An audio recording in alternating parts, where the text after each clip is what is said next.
I want to welcome everyone to the show, Real Natives. Today we have the honor and privilege to have a conversation with the brother that's coming from the Big Pine Reservation. Go ahead and introduce yourself, brother. Oh, Hey, yeah, my name's Paul Stone, and I live on the Big Pine Paiute Reservation in Big Pine, California, um, since 2002, I guess. When I moved back home, because I lived in Sacramento, Greater Sacramento area for 22 years after high school. I moved up there to go to college, and I just stayed up there. So, yeah. Anyhow, I'm from the Big Pine Paiute Reservation, and I used to live in Bishop, but this is the reservation I'm in right now because my grandfather left me some land. So I'm three quarters Paiute and one quarter Washoe, and my parents were Patty and Anthony Stone. But my mother's maiden name was Patty Summers, Patricia Summers, and she was from their family's from the Mona Lake area. Her grandfather was actually Captain John, the chief of Yosemite, last chief of Yosemite, actually.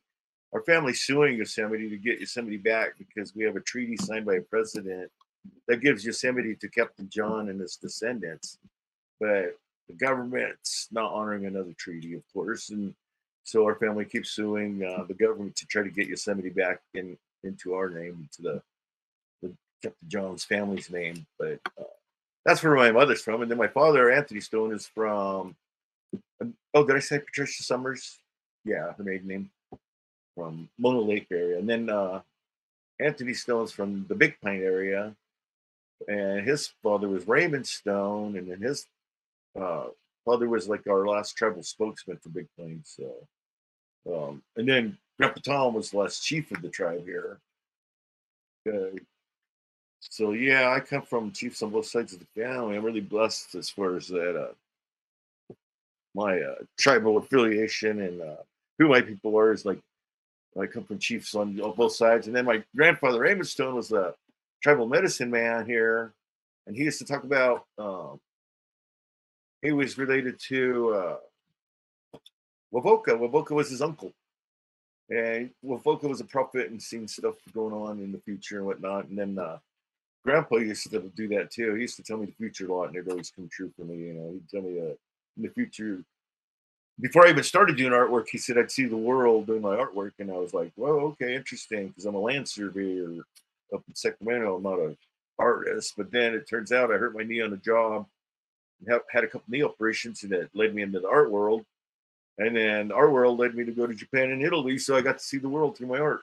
So it's like Grandpa was always right with his prophecies of the future. That's because he used to pray and fast a lot, and then sweat lodge and stuff, and then my grandmother, that my grandpa Raymond's wife was Evelina Anthony Stone, and she's the Washoe. That's where I get my quarter Washoe from. And I'm related to all the Washoes because Grandma said that in the early 1900s there was 8 families left, and they were all related because they got wiped out by the people. The way people would come in, and the Washoe people were just too nice. They would go up to visit with them, and they would get shot. So they, grandma used to always joke about that. Like the Western people's always walking around with smiles on their faces, and the Paiute people walk around with warrior faces on, stern looking.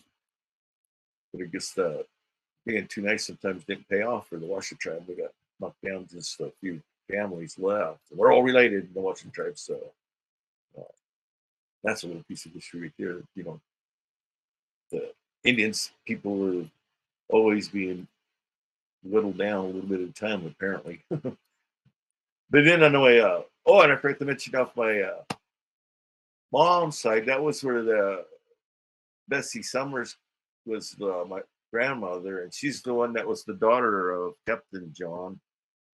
And Captain John had like 4 wives, and they were all sisters. And one of them stayed in Mona Lake, and the other 3 down in Yosemite Valley. So he would go back and forth between them. Yeah, so that was pretty blessed to be from families that were, I don't know, some of the stuff they've done is pretty amazing because, like, my grandfather's actually used to talk to animals and stuff in the old days. They don't know how they do it, but they could talk to animals.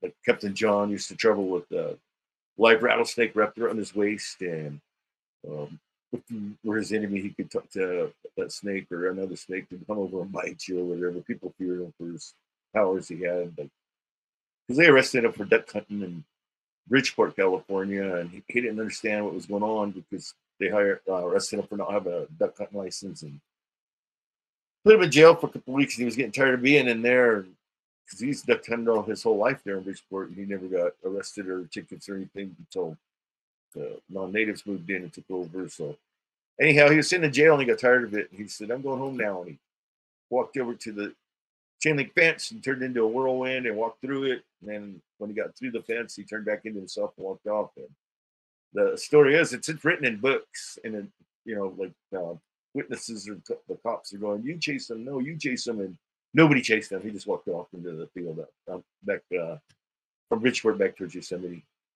But, yeah, so I was just amazed at sometimes the stories that I hear of the ancestors, how they could have connections with their animals and even just trees and stuff. Like my great grandfather Tombstone could talk to a tree and ask him if a deer's been by that way when he's out deer hunting, and the tree would tell him, "Yeah, I came by this morning." I don't know how he does it, but he did stuff like that too. And actually, they had him go up to Reno and talk to a bear up there that was in the zoo that kept pacing back and forth, and it was like pacing so much it would never sleep and just paced the whole time, wouldn't eat, and it was leaving a bloody trail. And he was freaking out because it was a wild bear before they put him into a cage. So Grandpa Tom went up there, and they said my dad was saying how he went in there, and when he got up to Reno, because he asked him to talk to the bear because they heard that he could talk to animals. So he went up to the Reno Zoo to talk to that bear and went in there and sat down and in the cage next to the bear and started talking to that bear in Paiute. And then after he got done talking to him, the bear went over the corner of the cage and laid down. And then my great grandfather Tom said, "Well, let me out now." And they let him out of the cage, and they were going, "Whoa, how come he's laying in the corner? What'd you say to him?" Because he said it all in Paiute. And he was just explaining to that bear that he's the king of the mountain, and everybody's impressed by him, and they just want to come see him. Everybody from all around wants to come see the big king of the mountain. And he just turned it around and made it sound like a big honor to be in the cage. And they told him how he didn't have to worry about hunters hunting him, and how he'll get fed 3 times a day, and just the good stuff that he'll be getting for being in captivity. Uh, so that bear relaxed after that. So that's pretty trip how my ancestors could talk to animals, and I play flutes for animals and make them do crazy stuff like animals dancing or just coyote singing and dancing with like flute music and stuff. So I guess that's the way I connect to animals, just through my flute music. But yeah, I was blessed with the ancestors that I have. That's pretty cool that you still have those stories of your old ones of your ancestors. It's very important to carry those stories on, and we're continue to do that today through Real Natives. The next question I have for you: what was it like growing up on or off the reservation? Maybe a little bit about your childhood and to your teenage years and up to your adulthood. So, Yeah, I was like I said, I was born in Bishop, California, and I lived on the Bishop Reservation when I was growing up, and it was a lot of fun.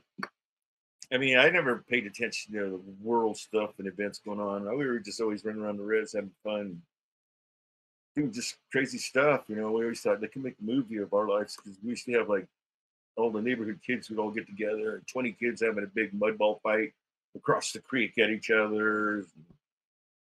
Just all the stuff we used to do. We used to have BB gun fights and just crazy stuff, and just always out in the nature and just not have to worry about like life now. People have to worry about their kids being snatched and stuff. But in the days when we grew up, we were just like out and about around the res until nighttime. When it's time to eat, you hear that bunk that our mom would have dad yelling out, "Stunner, come and eat," and everybody would run in to eat. And oh yeah, and I used to do stuff like hunting birds with a slingshot. First, I had a sling, like David in the Bible guy, just swinging it around with the rock and letting it go and shooting out. And I got pretty good at it. And I would go like quail hunting because you could use a sling and just throw the rock out. And quails pretty much just run straight ahead. So just throw your rock right in front of them where they're running. You could get a quail with it.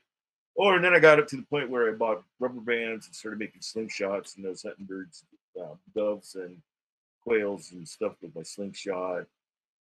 And my parents thought that was cool because I'd bring home dinner.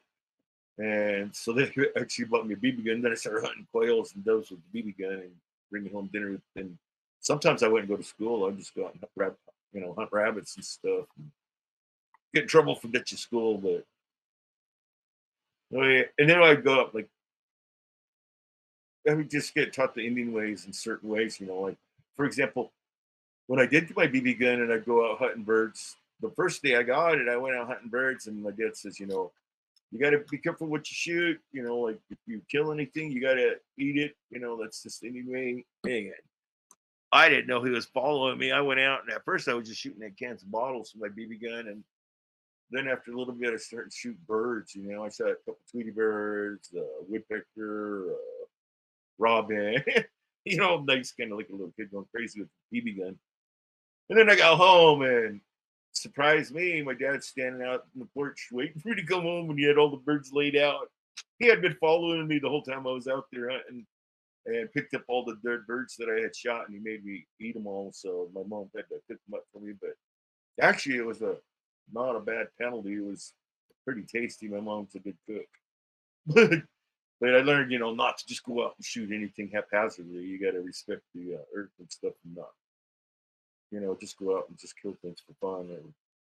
I was must have been like 11 or 12 when I was doing that with my first BB gun. Yeah, so for the most, like life, you just learn from life's experiences when you're living on the reservation, just things that happen around you and with me, But yeah, it's been fun living on the res. And then I don't know, I just grew up wanting to get off the res though. And then as soon as I got off out of high school, met my wife, and she was going her last year of high school in Bishop. And then we both went up to Sacramento to go to college together. And back then in the early 1980s, it's like when we first went to college in 1980, there was nothing for me in Bishop. We didn't have casinos. We didn't have nothing. Our tribe was poor because we're like 5 hours from LA, 5 hours from Las Vegas, and 4.5 hours from Reno. We're out in the middle of nowhere. Our reservation is like up in the Owens Valley, just far from everywhere. So anyhow, I just wanted to get out there. And we went to Sacramento. At first, I went to LA when I got out of high school before I met my wife, and I actually took a couple art classes, and I flunked them because I was just too much of a young wild guy partying and not showing up class in time, not doing what the instructor wanted. A lot of art teachers want you to do things just their way and their way only, and if you do it different, they get mad at you. So I did it different, but because I was always just ready to butt heads with anybody when I was younger. So, but I don't know. I didn't do art for like until I turned 45 is when I first did a piece of artwork. My teenage daughter wanted an art set, and I gave her a set of color pencils, a bunch of pencils, like 48 of them, I think, in a box. And I wrote, she's like going, what am I going to do with this? I want a paint set. So I picked up the color pencils and I drew a picture of a hummingbird. And ever since then, everybody's going, wow, you can draw good, keep drawing. So I just kept drawing. Now I paint, sculpt, do wood burnings, a little bit of everything. Even worked my way up to doing murals. Now I've been doing murals lately. And I actually got my wife helping me doing murals too. I just kind of taught her as I go because I just learn as I go myself on everything. I haven't taken any art classes since 1979 in college for just a couple months. Like I said, I flunked out. I didn't go to class. I didn't know any better back then. Just a wild heathen. Yeah, I had a pretty interesting life growing up. I mean, times were different back then, They didn't have seatbelts, and you didn't have to worry about all this everything. We used to ride around the back of a pickup truck all over the res and you go into town and whatnot. Now you can't even get in the back of a pickup truck. Yeah, things are quite a bit different back then, but I don't know. When I was younger, I got to the point when I first met my wife, I used to date her, and it was like across town away from the res, and I had to cross the highway, and the cops would be over there every Every time I take her home after dating her on like Friday and Saturday night from going to the movies or whatever, they'd be waiting to escort me home and telling me, "You belong back over on the reservation. Get out of here." So it's I kind of like grew up with Cowboys and Indians attitude around here in this town. It was pretty racist as far as Indians and non-natives. We just said Cowboys and Indians all the time because that's basically most of what it was.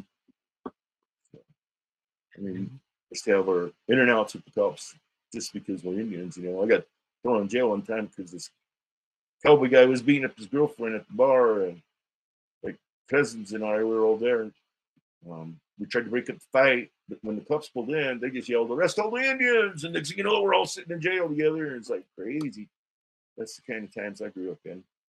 Um, that's still kind of like that, but not as blatant as the old days when they could just good old boy system. They could do anything in a small town reservations like Bishop, and so that's kind of the incentive it gave me to move to Sacramento. But I'm glad I did because I think all res people should get a little taste of living off the reservation. It's completely different than living on a reservation, and for sure. It's like a dog world out there for the res. People should be blessed to be on a reservation. I feel blessed to be on a reservation. So I get free medical. I don't know, our house is paid off, and it was a pretty cheap house. We got one of the FEMA homes from Hurricane Katrina. They shipped it up from Louisiana. And they gave like 10 of those homes to every tribe, and our tribe got 10 of them, and I got one of them. So I feel blessed to get a nice house.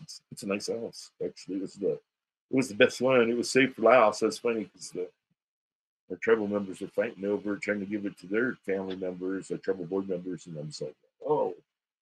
But for some reason, due to God, I'm sure, as hell got us this house because it wasn't supposed to. They were trying to tell me I didn't have any rights to any of the houses. So I went and argued with the tribal board, and luckily the new housing manager they hired was there at the meeting, and she heard me arguing with the board about it. And so she called me in and goes, "We have one house left." She goes, "If you want it, you could have it."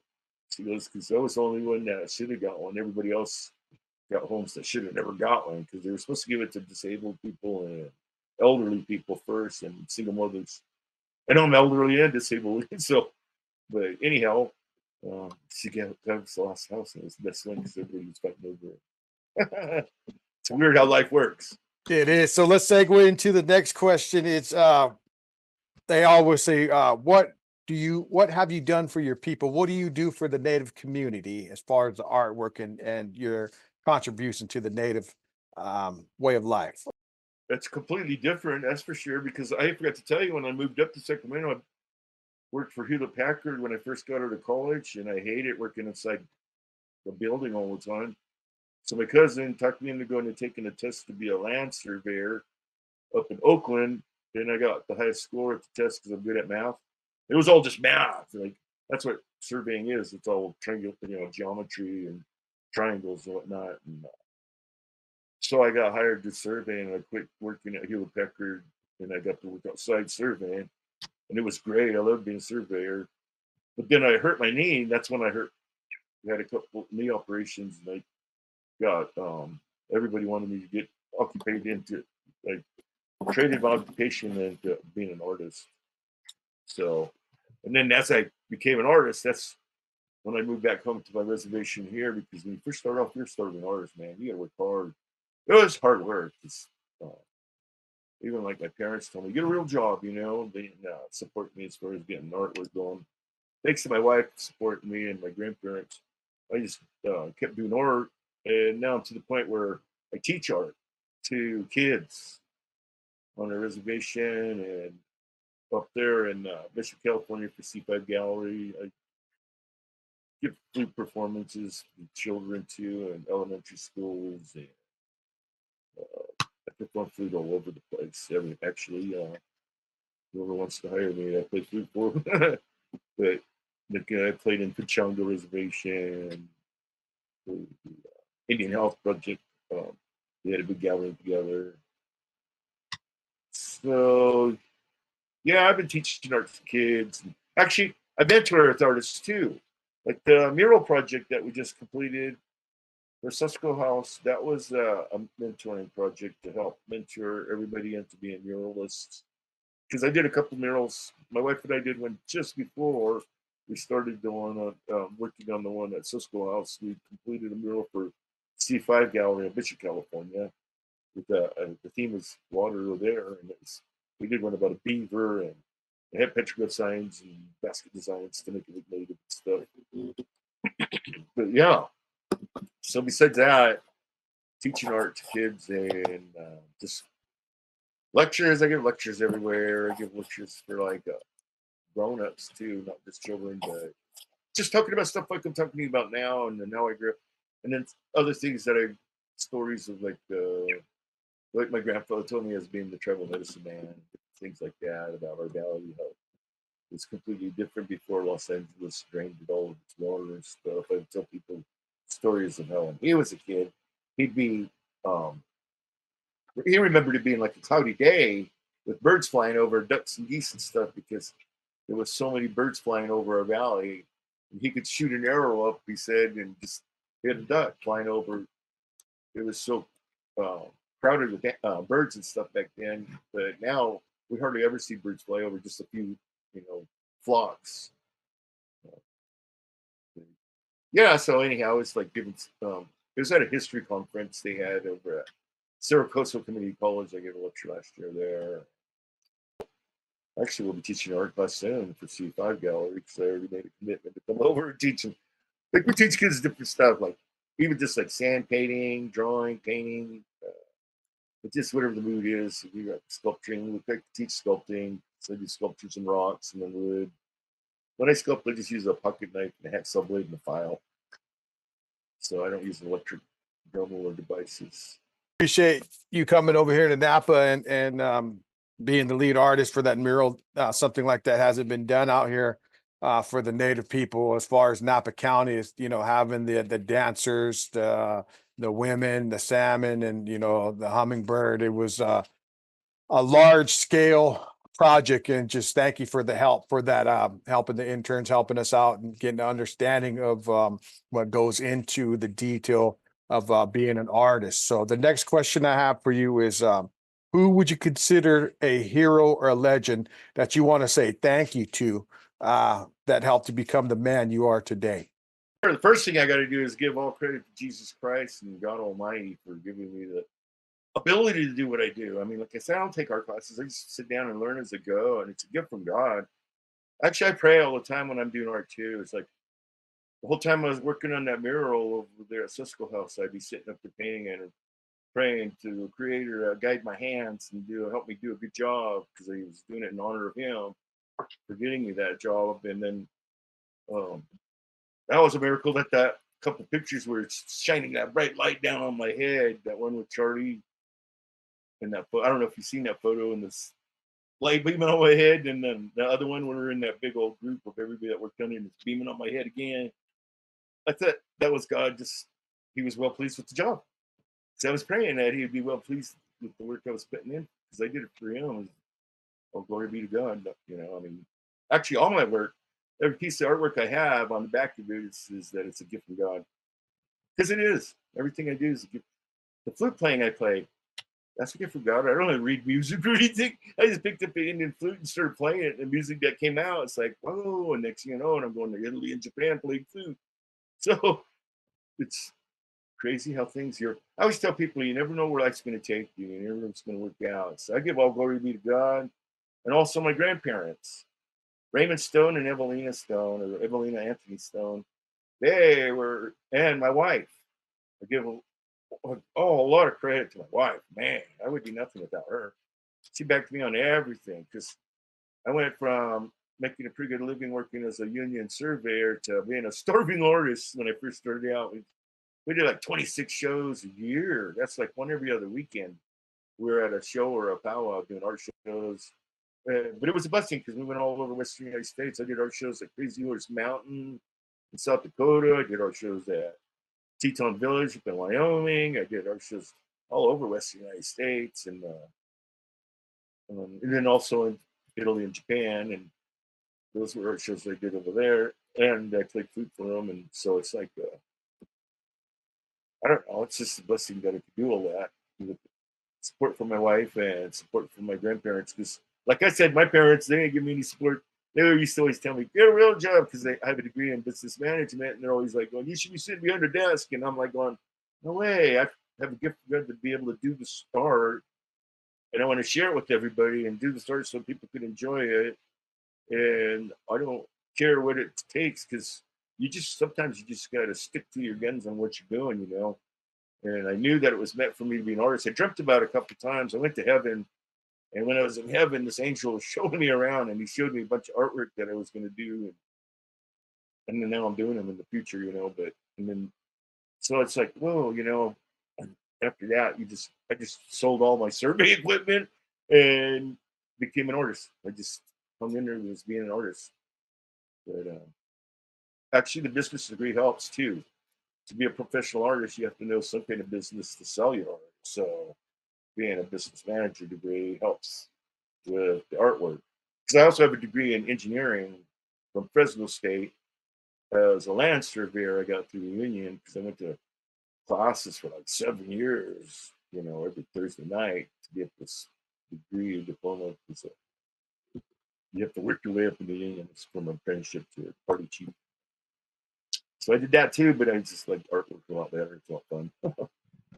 More rewarding than artwork. And so I give all my credit to my grandpa and grandma because they really supported me. I never seen my grandma get mad before, but one day I was over visiting her at her house, and we had given her a picture of the hummingbird I did. And, oh no, it was a Washoe basket picture because she's Washoe, and I drew a Washoe basket, and I gave it to her, the original. And when we were sitting there, this guy that was over at the sweat lodge, because my grandpa was the medicine man, and there'd be all kinds of people there all the time on weekends, either just doing sweats or whatever, or visiting with grandpa and grandma.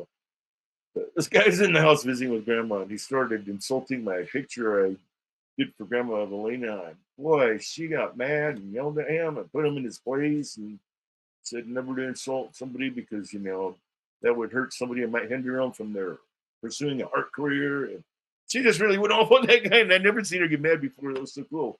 But my Grandma Evelina stuck up for me, and that like really lit the fire for me to stay doing artwork, you know. So I just keep doing art, and just I'll do art till I drop now. I mean, there's no age limit to artwork.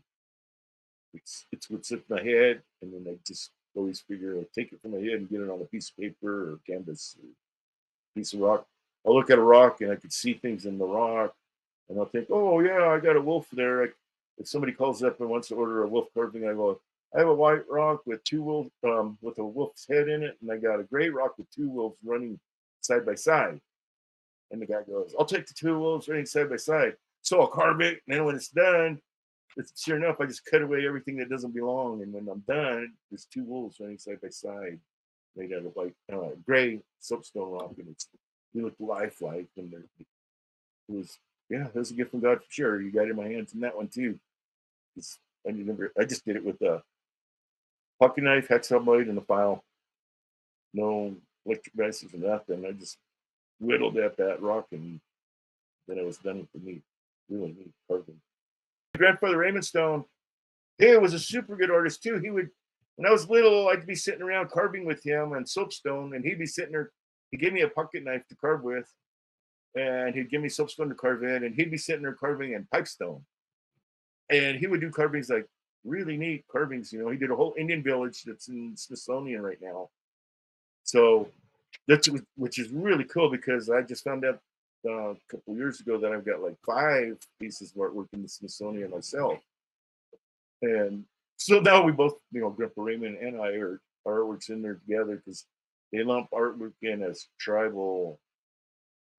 They said they put it in tribal areas, you know, like all the Paiutes have their artwork over here, and all the Washoes and all the Navajos, and this is, you know, all the Pomus and different people like that. I've never got to go over there and check it out, but people just tell me about it, you know, how they see the artwork over there. But yeah, that's pretty cool. So yeah, Grandpa was a big inspiration as far as sculpting and rocks and doing artwork too. And in fact, he said I'd see the world through my artwork, and I was a land surveyor then. I didn't. He knew that I was going to end up being an artist. I don't know how he knew, but he knew. Any words of wisdom or encouragement to your great grandkids, your great great grandkids, your great great grandkids when we're on that spiritual journey, and they're going to come back and watch this. Any words of wisdom or encouragement that you would like to tell them? Oh, Hmm.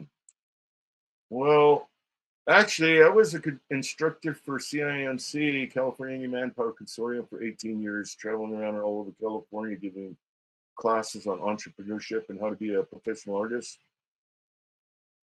So I don't know. I used to always just tell people, you got to be like a duck for sure in life, and just let if things run off you, just keep going and just be a duck and let all the people are going to give you bad or hard times or whatever. Don't let it get you down. Just be a duck and let it run off you and just keep on going. And if they knock you down, just get up and dust yourself off and just keep going. I mean, I always tell people, if you give up, then they win. So you just got to keep pressing forward. It's like, and if man, it really helps to believe in the Lord, because I always believe that I got Him behind my back. He's got my back no matter where I go. You know, just crazy things happen around all the time, and He knows He's there protecting me, just like the light shining down on my head over there, and just different stuff. I don't understand it yet, but I'm sure I will eventually. I'll get to know the secrets of life someday when I go to heaven, I'm sure. But anyhow, yeah, I always just tell people, work hard, keep your head down, and just go for it. Be like a duck. Let bad things run off of you. And just, people are like bucket of crabs, man. Once one person, especially Indian people, when you start doing good and you're getting out of the bucket, everybody jumps on your back, tries to drag you down. I always think of myself as being strong enough to pull everybody out of that bucket with me, and take them along for the ride, because there's a lot to be seen in this world and not to know, and stuff that many Indians don't ever get to see or know it because they're stuck on the reservation. You got to get out there and see the world and know the things that are going on. You always got to know that it'll always work out in the end. So you just got to just believe that it will, and just dust yourself off every time you get knocked down. Get it, dust off, and keep going. So I don't know. That's just a couple of important things I always try to tell people.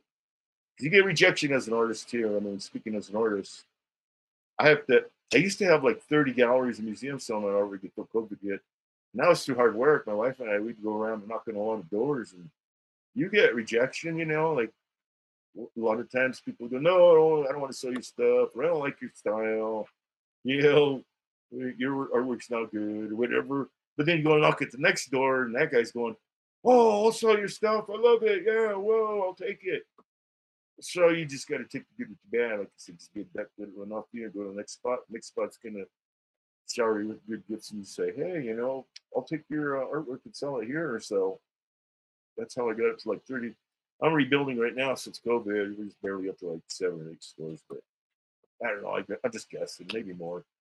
But yeah, it's just hard work. You just got to just persevere with good hard work and just keep going at it. Don't give up.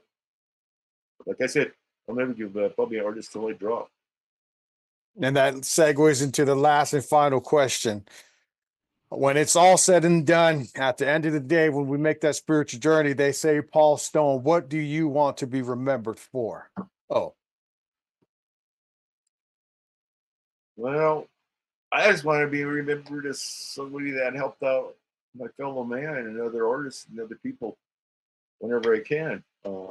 That's why I like, teaching for CNC, and kind of retired from them, but I still teach art classes and give lectures whenever they ask me to. I'll go wherever they ask me to do a lecture. I'll go and try to help them out as far as talking to the other Native people or talking to non-natives about natives. So, I don't know. I just want to remember that I was a good God-fearing man, a good, honest person, and a good friend. Now, I got everybody's back. You're my friend. I got your back, man. You just got to just always represent Native people in a good way too. So that's why I quit drinking in 1995, and I used to tell people, if you can't walk a straight line, you can't draw straight lines. So that's a good reason to quit drinking booze. And I don't know. I just wanted to be known as a good gut-fearing man, a good friend, and I don't know, help other artists, and a good family man, and a good husband, and just Good grandpa for sure. My little grandson's going to be a good artist. I've been working with him on it. I got to work in the store in town to let him be in a part of the mural here. I got want to get going with him. So, yeah, I just hope that everyone could just have good thoughts about me. With that being said, Paul, I would like to thank you for coming on Real Natives. We do appreciate you taking time out of your day. For those who haven't already, please like and subscribe. Type in Paul Stone and information should come up about him. Okay, I have Etsy site and it's Paul Stone Native Art. And then my website's www.paulstone.us. And I got a website with a bunch of artwork. It's pretty cool. You should check it out. My wife set it up. And my Facebook site's Paul Stone. And my email address is paul@paulstone.us. I want to tell everyone to be safe and take care of each other, and let's keep moving. Time is ticking. Let's do something productive. Oh,